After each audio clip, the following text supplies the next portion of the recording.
Right. तो आज अपन बात करेंगे अर्थमेटिक प्रोग्रेशन की। राइट। अभी तक हमने सीक्वेंस एंड सीरीज को देखा, हमने देखा जनरल टर्म क्या होता है, सम कैसे निकालते हैं, जनरल टर्म से सम निकालना, सम से जनरल टर्म निकालना, सीक्वेंस निकालना, सीक्वेंस से जनरल टर्म निकालना, ये सब हमने देखा। राइट ना, उन्हीं कंसेप्ट को आगे बिल्ड करते हैं। अब अर्थमेटिक प्रोग्रेशन क्या होता है? Arithmetic progression is one of the type of a sequence जहां पे एक लॉजिक चल रहा होता है, एक पैटर्न चल रहा होता है। And the pattern we all are aware of, the pattern is that the difference between any two consecutive terms is constant. मतलब इसलिए देखना क्या अपन को, क्या वो सारे सीक्वेंस जहां पे अगर मैं थर्ड टर्म में से सेकंड टर्म माइनस कर दूं, फोर्थ में से थर्ड टर्म माइनस कर दूं, सेवंथ में से सिक्स टर्म माइनस कर दूं, तो मेरे को सेम नंबर मिल जाए। मतलब डिफरेंस दोनों आजू बाजू वाली टर्म्स का डिफरेंस सेम आ रहा होगा, तो सीक्वेंस को अपन बोलते हैं अर्थमेटिक प्रोग्रेशन, जिसको शॉर्ट में बोले तो अपन एपी बोल देते हैं। Right. So as I said, arithmetic progression और एपी, इसका डेफिनेट रूल क्या हो जाएगा? Difference between any two consecutive terms is always constant. Consecutive terms, ये क्या हो रहा होगा? किसी एक कांस्टेंट के बराबर आ रहा होगा। And this constant over here is known as your common difference. वो जो कांस्टेंट वैल्यू आएगी उसको अपन क्या नाम देते हैं? Common difference. और जिसको अपन स्मॉल डी से रिप्रेजेंट करते हैं। फर्स्ट टर्म जो होगी एपी की, उसको अपन ए से रिप्रेजेंट करते हैं। तो किसी भी एपी का जो फर्स्ट टर्म होगा, हमेशा आपका ए से रिप्रेजेंट होता है। तो अगर मैं कोई भी जनरल एपी लिखता हूँ तो फर्स्ट टर्म क्या हो जाएगी? ए हो जाएगी। नेक्स्ट टर्म क्या होगी? आपका कॉमन डिफरेंस डी है, मतलब सेकंड टर्म और फर्स्ट टर्म में डिफरेंस निकालोगे तो डी आएगा। तो सेकंड टर्म आपकी डी, ए प्लस डी होगी, तभी तो डिफरेंस डी आएगा। थर्ड टर्म निकालनी है तो सेकंड टर्म में डी ऐड कर दो। फोर्थ टर्म निकालनी है तो थर्ड टर्म में डी ऐड कर दो, एंड सो ऑन। इस तरह से आप ऐड करते जाओ, तो ये जो आपके पास सीक्वेंस बनता है, ये सीक्वेंस आपका कहलाता है अरिथमेटिक प्रोग्रेशन। राइट। अब इस अरिथमेटिक प्रोग्रेशन में मैं अगर कॉमन डिफरेंस की बात करूं, देखो फर्स्ट टर्म तो क्या है? ए है। अब फर्स्ट टर्म तो वो मेरे ऊपर डिपेंड करता है ना कि मैं सीरीज को कहाँ से स्टार्ट करना चाहता हूँ। तुम बोलोगे सर मैं फोर से स्टार्ट करूंगा, मैं बोलूंगा सेवन से स्टार्ट करूंगा, कोई बोलेगा माइनस वन से स्टार्ट करूंगा, कोई बोलेगा माइनस रूट टू से स्टार्ट करूंगा। सो फर्स्ट टर्म कुछ भी हो सकता है। Right. First term depends upon कि आप कहाँ से स्टार्ट करना चाह रहे हो इस पर्टिकुलर सीक्वेंस को या सीरीज। सो एक के ऊपर कोई कंस्ट्रेन नहीं है, एक के ऊपर कुछ भी ऐसा नहीं कि ये ऐसा होना चाहिए, वैसा होना चाहिए, ऐसा होगा तो क्या होगा, ऐसा होगा तो क्या होगा। ये कुछ भी लो, राइट, हमें कोई फर्क नहीं पड़ता है। डी के ऊपर कुछ कुछ चीजें होती हैं, है ना, बिकॉज डी क्या है? Common difference. अब जैसे सपोज करो डी को अगर मैं ऐसा बोलूं कि अब मैंने डी रखा है पॉजिटिव। ठीक है। एक काम करते हैं, सबसे पहले ना अपन डी को जीरो ले लेते हैं। खुरापाती दिमाग है भाई, आप बोल रहे हो डी की कोई सी वैल्यू हो सकती, तो हमने तो डी को वैल्यू जीरो ले लिया। अगर डी जीरो हो जाएगा तो होगा क्या? देखो, फर्स्ट टर्म ए, सेकंड टर्म ए, थर्ड टर्म ए, फोर्थ टर्म ए, फिफ्थ टर्म ए, सारी की सारी टर्म्स आपको सेम ही मिलती जाएंगी। तो जब भी कोई सीक्वेंस जहां पे आपकी सारी टर्म्स सेम होती है, अपन उसको क्या बोलते हैं? कांस्टेंट सीरीज बोलते हैं। So it has a different name all together, will not be called as an AP, it will be called as a constant series where all the terms are constant, 2,2,2,2,2। तो ये मेरा एक series हो गया, इसको मैं कांस्टेंट सीरीज बोलता हूँ। वो अपन आगे देखेंगे कि जो कांस्टेंट सीरीज अपन बोल रहे हैं, क्यों बोल रहे हैं? बिकॉज 2,2,2,2 ये जो सीरीज है, ये एपी की कंडीशन भी फुलफिल कर देगा, जीपी की भी कर देगा, राइट, और किसी सीक्वेंस की भी कर सकता है, एचपी की भी कर सकता है। तो बहुत सारी सीरीज बन सकती है, इसलिए हम उसे कांस्टेंट सीरीज नाम देते हैं। तो D is equal to zero is not in R you know comprehension right now. So अब डी की और वैल्यूज को देखते हैं। अगर डी मेरा पॉजिटिव हो गया, डी पॉजिटिव हुआ मतलब डी की कुछ पॉजिटिव वैल्यूज है, तो अब यहाँ पे देखो होगा क्या? फर्स्ट टर्म क्या है? ए। अभी देखने में तो लग रहा है A plus D, A plus two D, A plus three D, अब डी ऐड कर रहे हो, बट वो तो तब ऐड होगा जब डी पॉजिटिव होगा, है ना। डी पॉजिटिव होगा तो ए प्लस डी क्या होगा? ए से बढ़ जाएगी वैल्यू, ए प्लस टू डी और बढ़ जाएगी, ए प्लस थ्री डी और बढ़ जाएगी। So if D is positive, आपका नेक्स्ट टर्म पीछे वाली टर्म से बड़ा होने वाला है। बड़ा होने वाला है मतलब टर्म्स स्टेप बाय स्टेप बढ़ती जा रही है, बढ़ती जा रही है, तो इसको अपन बोलते हैं इंक्रीजिंग सीरीज। या फिर अगर यहाँ पे एपी है, तो हम क्या बोलेंगे, इंक्रीजिंग एपी। तो बहुत सारे क्वेश्चंस में ना ऐसे लिखा हुआ आ जाता है कि this is a increasing AP. So increasing AP इसका मतलब जो उसका कॉमन डिफरेंस होगा वो पॉजिटिव आ रहा हो, तभी तो मेरी सारी टर्म्स इंक्रीज करेंगी और सारी टर्म्स इंक्रीज करेंगी, तभी हम बोलेंगे कि ये एक इंक्रीजिंग सीरीज है। सिमिलरली अब मुझे ये भी मालूम चल जाता है कि यार अगर डी नेगेटिव हो जाएगा तो क्या हो जाएगा, ए प्लस डी, लेकिन डी तो आप नेगेटिव पुट कर रहे हो, तो ए प्लस डी की वैल्यू क्या होगी, ए से छोटी हो जाएगी। ए प्लस टू डी और छोटा, ए प्लस थ्री डी और छोटा, क्यों, कि डी नेगेटिव वैल्यू है ना।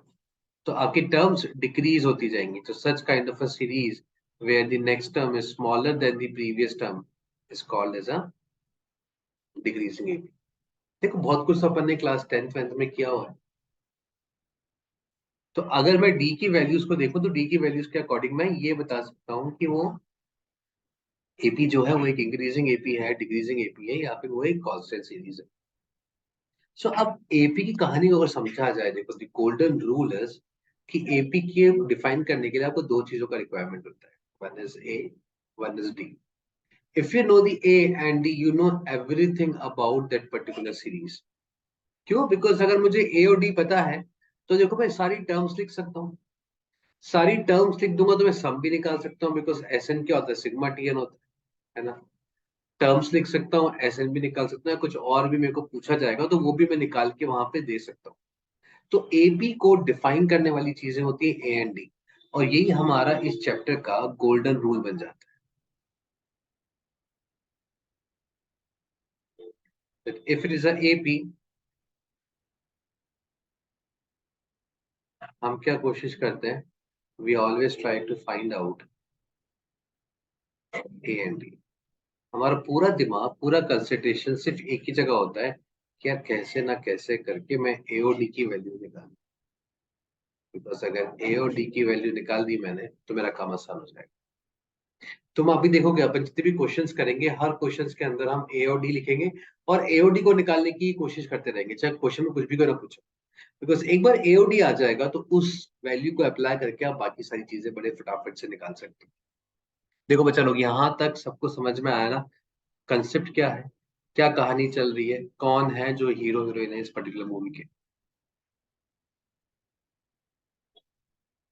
अब यहाँ पे टीएन निकाल लो एपी का, है ना, सिंपल सा है, ऑब्जर्व कर लो।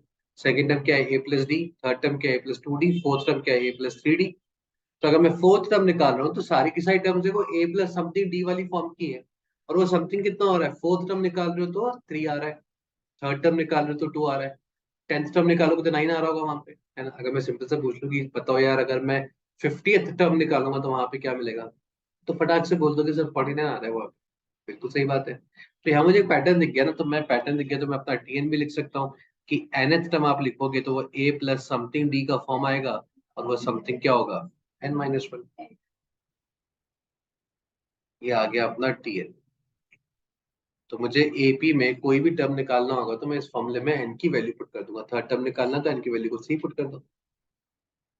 ऐसे अगर निकालना है तो आप सिग्मा टीएन से भी आंसर निकाल सकते हो, राइट, कोई दिक्कत नहीं है। आप इसका सिग्मा कर दो।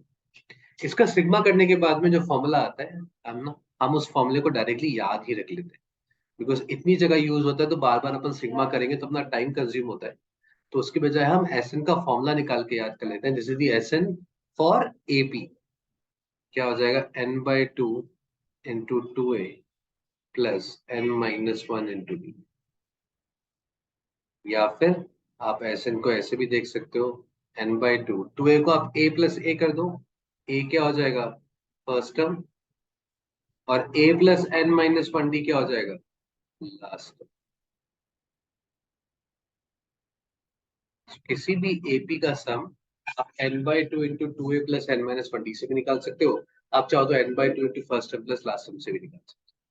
दोनों ही एक्सप्रेशन आप यूज कर सकते हो एपी का सम निकालने कंडीशन। ठीक है, अब देखो इस पे बेस अपन कुछ कुछ क्वेश्चंस करते हैं। तो टीएन का फॉर्मूला पता है, एसए का फॉर्मूला पता है, दोनों ही फॉर्मूले में ए और डी है, राइट। इसका मतलब एट द एंड मुझे ए और डी निकालना है। अगर मेरा ए और डी आ गया तो उसके बाद मैं उस क्वेश्चन में जो कुछ भी करना पूछा हो उसकी वैल्यू फटाफट से निकाल के दे पाऊँ। So the complete story revolves around A and B only.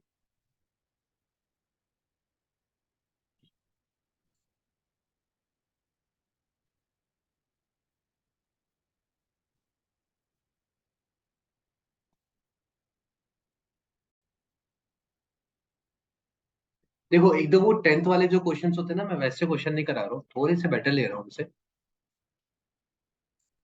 Suppose करो ये वाला क्वेश्चन,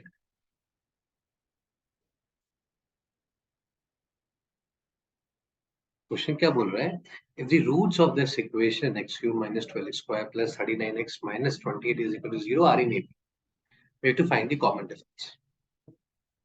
अब देखो यहाँ पे पहले मुझे दिख रहा है कि रूट्स AP में है और मुझे कॉमन डिफरेंस निकालना है, ठीक है। तो सबसे पहले तो AP दिख रहा है, मतलब A और D निकल जाएगा तो मेरा काम बन जाएगा। तो रूट्स AP में है, इसका मतलब पहला रूट अगर A हो गया तो दूसरा रूट मैंने A प्लस डी ले लिया, तीसरा रूट मैंने A प्लस 2D ले लिया। तीन रूट्स है ना यहाँ पे, क्यूबिक होगा तो तीन रूट्स आएंगे, तो यही वो तीन रूट्स होने वाले हैं। तो जब भी तुम्हें एपी की कहानी दिखती है, तुम सबसे पहले क्या करो, ए डी अज्यूम कर लो, ए प्लस डी, ए प्लस टू डी, जो भी टर्म्स बोली उसने वो टर्म्स निकाल के लिख लो। अब देखो ये जो क्वेश्चन है ना, ये क्वाड्रेटिक प्लस सीक्वेंशियल सीरीज का क्वेश्चन है, आपने निकाली तीन रूट्स। अब इनको मैं इस क्यूबिक से कैसे रिलेट करूं, इस क्यूबिक के तीन रूट्स है ना, यही वो तीन रूट्स है। मान लो मैं इनको नाम देता हूँ alpha sum beta, of roots. बिल्कुल sum of the roots, right.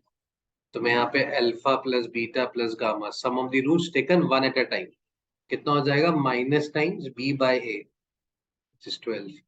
अगर मैं दो दो का प्रोडक्ट का सम निकालूंगा तो ये तीन टर्म्स आएंगी मेरे पास, मेरा आंसर कितना हो जाएगा, 39। और अगर मैं तीनों का निकालूंगा अल्फा बीटा गामा तो ये कितना हो जाएगा, 20। ये आएगा। अब बस अल्फा बीटा गामा की वैल्यूज डाल दो, क्या क्या हो जाएगा, ए plus D plus A plus 2D, this is equal to 12। a into a plus d plus a into a plus 2D plus a into a plus, sorry a नहीं आएगा, a plus d into a plus 2D, ये 39 है। और तीनों का product a into a plus d into a plus 2D, ये मेरा 28 है। अब लॉजिकली सोच के देखो, मेरे पास वेरिएबल कितने हैं, दो हैं, a और d, और इक्वेशन कितनी आ गई मेरे पास, तीन तीन इक्वेशन है मेरे पास, राइट। इसका मतलब मेरे पास एक इक्वेशन ज्यादा है। अगर मेरे पास एक इक्वेशन ज्यादा है, इसका मतलब मेरे पास लिबर्टी है which two equation I can choose to find out A and D. आप चाहो तो फर्स्ट सेकंड कर सकते हो, आप चाहो तो फर्स्ट थर्ड को सॉल्व कर सकते हो, आप चाहो तो सेकंड थर्ड को सॉल्व कर लो, किसी भी दो को सॉल्व करके मेरे को तो सिर्फ अपने रूट्स निकालने हैं, है ना। तो ऑब्वियसली पहली वाली इक्वेशन तो सॉल्व करेंगे करेंगे, यहाँ से जो कितना मिल जाएगा, ए plus A plus A plus A 3a plus 3d, तो इसको सॉल्व करूंगा तो मेरे पास a प्लस डी की वैल्यू आ गई 4, है ना। अब ऑब्वियसली मैं इसको तो यूज नहीं करूंगा, है ना, मैं इस वाली को यूज कर रहा हूँ। तो a प्लस डी की जगह 4 डाल दो, a a प्लस डी की जगह 4 हो गया, इधर a प्लस डी है ना, और आपके पास ये a है तो पूरा एक्सप्रेशन a में ही कर देता हूँ। तो मैं d को यहाँ से एलिमिनेट कर देता हूँ, d कितना हो जाएगा, 4 माइनस है, ताकि सब चीज a में ही ले आओ, ताकि a निकल जाएगा यहाँ से, ये हो जाएगा 7, कितना हो जाएगा a, ये हो जाएगा 8 minus a is equal to 7। यहाँ से इसको रीअरेंज कर लो, तो ये बनेगा a square minus 8a plus 7 is equal to 0। So a minus 7 into a minus 1 is equal to, तो मेरे पास आ गया a इज इक्वल टू 1 और 7, राइट। तो अगर अपने पास a1 होगा या फिर a7 होगा, है ना। अब a प्लस डी की तरह अपना 4 था, अगर a प्लस डी 4 है तो d 3 होगा, और यहाँ पे d -3 होगा।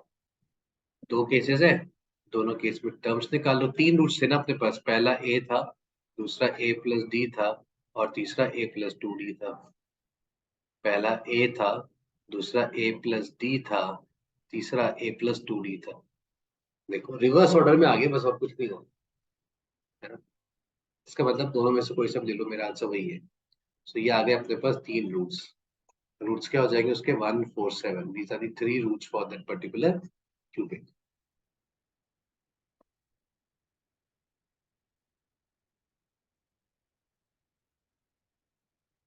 क्लियर हुआ? Yes sir. Yes sir.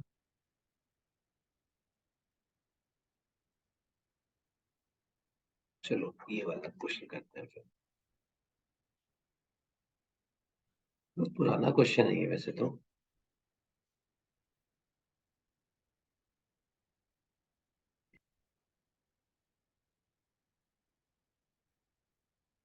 मतलब हम लोग स्टेप बाय स्टेप ही आगे बढ़ेंगे। देखो वो कह रहा है if pth qth rth terms of an AP is a b c respectively, then you have to prove that this is equal to 0। नहीं तो ऐसे AP में ना हमेशा गो A और D बस पीछे पड़ जाओ उसके, राइट। तो यहाँ पे A उसने यूज करा हुआ है, इसलिए मैं फर्स्ट टर्म को A1 बोल देता हूँ और कॉमन डिफरेंस को D बोल देता हूँ। ठीक है, तो AP दे रखा है, उसका फर्स्ट टर्म A1 ले लो और कॉमन डिफरेंस D1। ठीक है, हमेशा फर्स्ट टर्म और कॉमन डिफरेंस सबसे पहले अज्यूम कर लिया करो। अब आगे क्या हो जाएगा, pth टर्म qth टर्म और rth टर्म लिखना है अपन को। सो pth टर्म क्या हो जाएगा, A1 plus p minus 1 into D1 is equal to A1 plus q minus 1 into D1 is equal to B, और A1 plus R minus 1 into D1 is equal to C। यही हो गया। अब क्या निकालना है अपन को, A into Q minus R. Q minus R चाहिए, अच्छा क्यू माइनस आर कैसे आ जाएगा, इन दोनों का डिफरेंस निकाल दो। तो डिफरेंस निकालूंगा तो B माइनस सी हो गया, इधर इधर डिफरेंस निकालोगे तो A1 तो कैंसिल हो जाएगा, ये बनेगा Q minus are into D1। तो यहाँ से मैं Q माइनस आर की वैल्यू लिख लेता हूँ। Q माइनस आर कितना हो जाएगा, P minus C upon D। अब क्या चाहिए, R माइनस P भी चाहिए। ओके, तो इन दोनों का डिफरेंस निकालना पड़ेगा। तो C minus A will be equal to R minus P into D1, ये बनेगा। तो R माइनस P की वैल्यू भी निकाल लो। देखो मैं यहाँ पे क्या ऑब्जर्व कर रहा हूँ कि जो मुझे चाहिए ना, जो मुझे निकालना है, मैं उसको ध्यान में रख के पूरा कैलकुलेशन कर। अगर अपन अंधेरे में तीर मारेंगे तो अपन फंस जाएंगे। देखो तुम्हें चाहिए क्या, उसके अकॉर्डिंग निकालते जाओ। अब क्या करेंगे अपन, मुझे P माइनस क्यू चाहिए, P माइनस क्यू, इन दोनों का डिफरेंस निकाल दो। तो P माइनस क्यू मैं डायरेक्टली कर देता हूँ, सिमिलरली तो है A minus B upon D1 है। ये हो गया। अब मुझे निकालना है ये left hand side. Left hand side evaluate कर रहा हूँ, A into Q minus R that is B minus C upon D1 plus B into R minus P that is C minus A upon D1 plus C into P minus Q that is A minus B upon D1। इसी की value निकालनी है, LCM ले लो, नीचे D1 आ जाएगा, ऊपर AB minus AC plus BC minus AB plus AC minus BC। देखो सब कैंसिल हो गए, ऊपर जीरो है तो नीचे कुछ भी हो, अपन को क्या फर्क पड़ता है कि आंसर विल बी जीरो है। तो whenever you see a question on arithmetic progression, all we have to do is play around with A and D, because वही दोनों अपनी सबसे ज्यादा हेल्प करते हैं।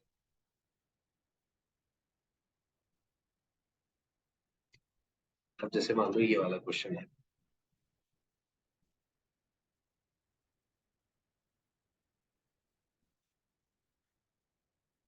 देखो इसका आंसर कैसे निकालोगे आप।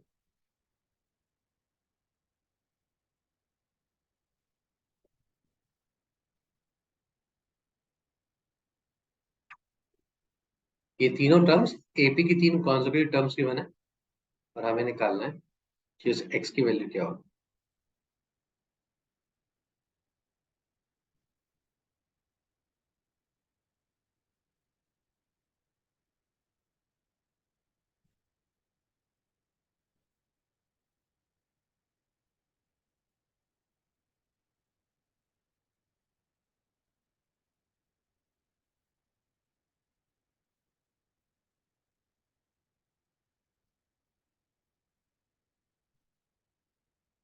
राइट, जो लोग क्रिकेट देखते हैं और जिनको शौक है, राइट, इंडिया की बैंड बजी हुई है आज सोफा इन दी सेमीफाइनल मैच। हाँ सर। है ना? कौन कौन लोग फॉलो कर रहा है?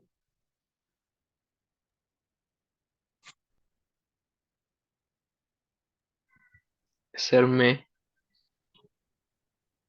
जैसे मैं भी कर रहा है, मैं भी कर रहा हूँ, अद्वैय भी कर रहा है शायद, है ना? मैं भी सर। इंग्लिश भी कर रहा है। बढ़िया। अब पहले तो मुझे एक बार लगा था कि यार मैं आज की क्लास को थोड़ा शिफ्ट कर देता हूँ आगे पीछे, फिर मेरे को लगा यार हर थर्सडे को अपन लोग ऐसे शिफ्ट शिफ्ट करते हैं। ओके, सो श्लोक इज नॉट फॉलोइंग क्रिकेट, तो श्लोक यू फॉलो फुटबॉल राइट?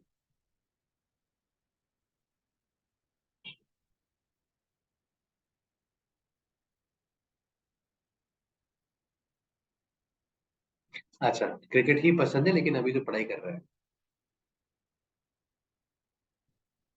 नहीं, एनीवेज चलो देखो, तीन कॉन्जिक्यूटिव टर्म्स हैं।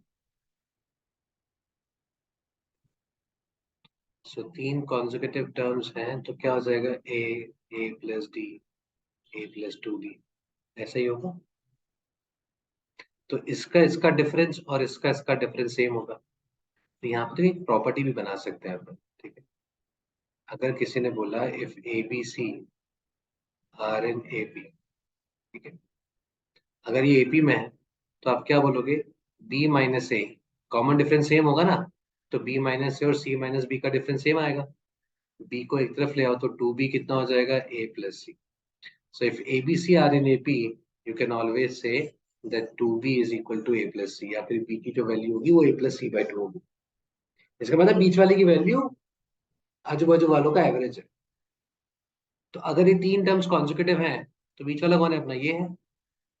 तो इसकी वैल्यू किसके बराबर हो जाएगी? आजू बाजू वाले के सम के। Sir right? आंसर हाँ, log 5 to the base 2 है क्या? आंसर मेरे को भी नहीं मालूम है, निकालना पड़ेगा। है ना? अब तो क्या है, लॉग की प्रॉपर्टीज लगानी बस। Log A plus log B है लेफ्ट हैंड साइड पे, तो ये कितना हो जाएगा? Log of two into two raise to power x plus three is equal to log of two raise to power x minus one.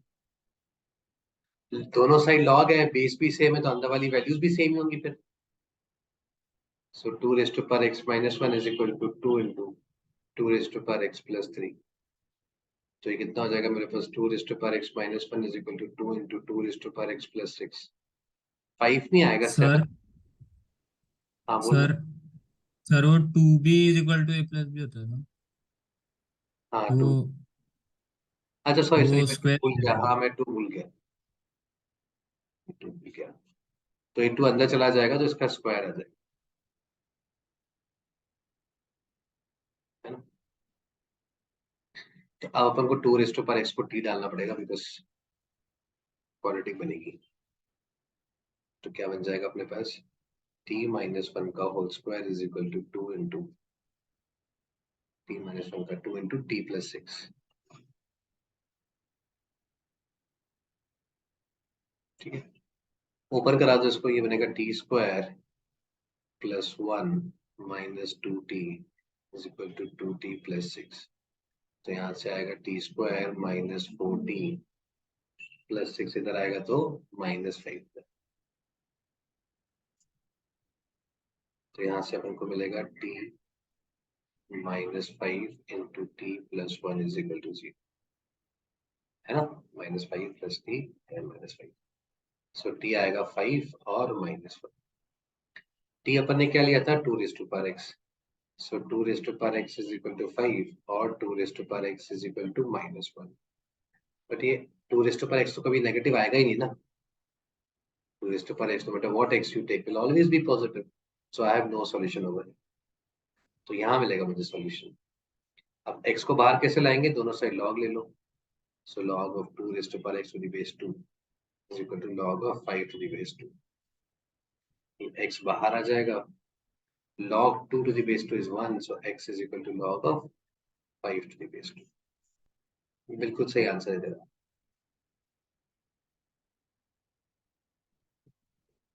देखो,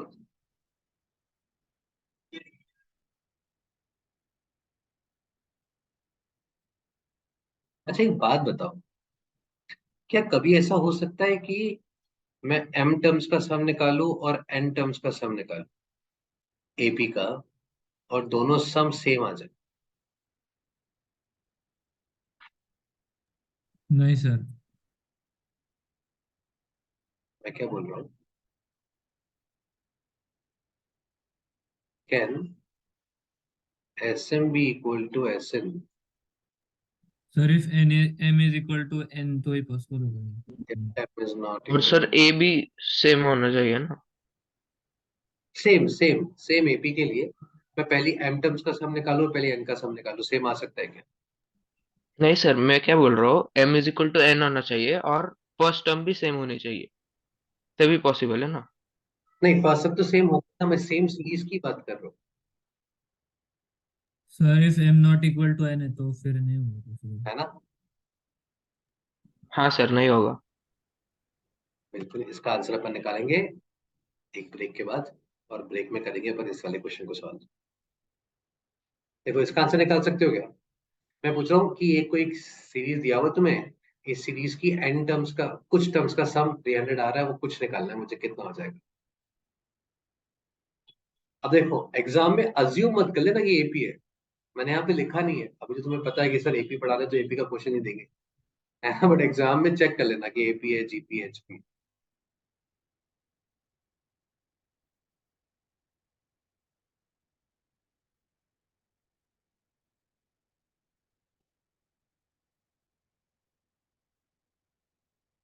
फटाफट से निकालो, देखो उसका आंसर। नंबर ऑफ टर्म्स आ गए 25 और 36। देखो, पहले मैं अप्रोच बता देता हूँ इसका। कुछ नहीं करना है, एस एन कितना दिया हुआ है, n/2 into 2a, that is 40 plus n-1। D कितना हो गया, माइनस का 2/3, है ना? ये हो जाएगा n/2 इंटू 3, से एलसीएम ले लो, सो 120 माइनस 2n प्लस 2, सो ये हो जाएगा n/3 इंटू 61 माइनस, ये कितना है, 300। ठीक है, अब यहां से चाहो तो इसको क्वाड्रेटिक बना लो, या फिर ऐसे देख लो। एन क्या होगा अपना, एक नेचुरल नंबर होगा, तो ये दो नेचुरल नंबर का प्रोडक्ट है, और इनका सम कितना हो रहा है, दोनों का सम 61 हो रहा है। तो मुझे इसको भी दो नेचुरल नंबर के प्रोडक्ट में ब्रेक करना पड़ेगा सो दैट कि सम 61 हो जाए। अभी तो सम 303 हो रहा है, चलेगा नहीं। फैक्टराइज कर दो, 300 कितना हो जाएगा, 4 4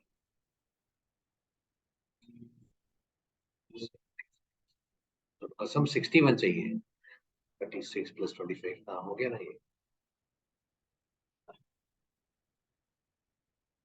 36 कर लो इसको, 36 इंटू 45, है ना? देखो, ऐसे भी सॉल्व कर सकता हूँ ना मैं लॉजिकली, क्यों क्वाड्रेटिक बनाऊं, इतना बड़ा नंबर आएगा। अब देखो, दो नंबर्स का प्रोडक्ट, दो नंबर्स का प्रोडक्ट, दोनों का सम कितना हो रहा है, 61, दोनों का सम कितना हो रहा है, 61।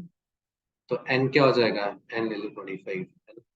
तो ये हो जाएगा अपने पास 36, है ना? 61 - n, या फिर एन ले लो 36, तो ये हो जाएगा 61 - 36। तो मेरे पास एन की दो वैल्यूज आ गई। इसका मतलब मेरे को क्या मिला, कि इस सीरीज में अगर आप S25 निकालोगे और S36 निकालोगे, दोनों का वैल्यू सेम आ रहा है, और देखो m और n बराबर भी नहीं है।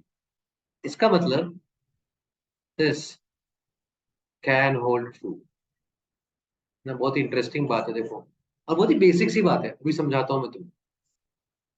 तो आंसर्स आ सकते हैं, m और n अलग अलग नहीं होंगे तो भी सम सेम आ सकता है। जैसे एग्जाम्पल देखो यहाँ, -5 -4 -3 -2 -1 0 1, राइट? अब यहाँ पे अगर मैं इन 5 टर्म्स का सम निकालूं, या इन 6 टर्म्स का सम निकालूं, सब सेम आएगा कि नहीं आएगा? पहली 5 टर्म का और पहली 6 टर्म्स का, बिकॉज एक टर्म तो जीरो ही है। तो आप पहली 5 का सम निकालो या पहली 6 का सम निकालो, दोनों सम सेम ही आने वाले, और एम और एन बराबर भी नहीं है। मैं पहली 4 का सम निकाल दूं और 7 का सम निकाल दूं, तो भी सब सेम आएगा, देखो। क्यों? बिकॉज वो -1 को तो 1 नलीफाई कर देगा, तो -5 -4 -3 -2 इन्हीं का सम आएगा।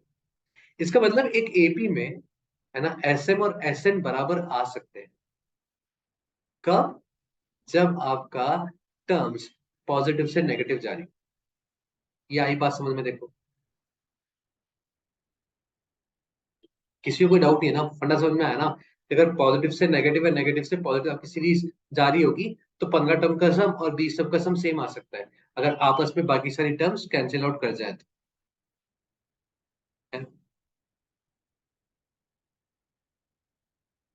अब इस पे देखो, एक प्यारा सा क्वेश्चन बना लेते हैं।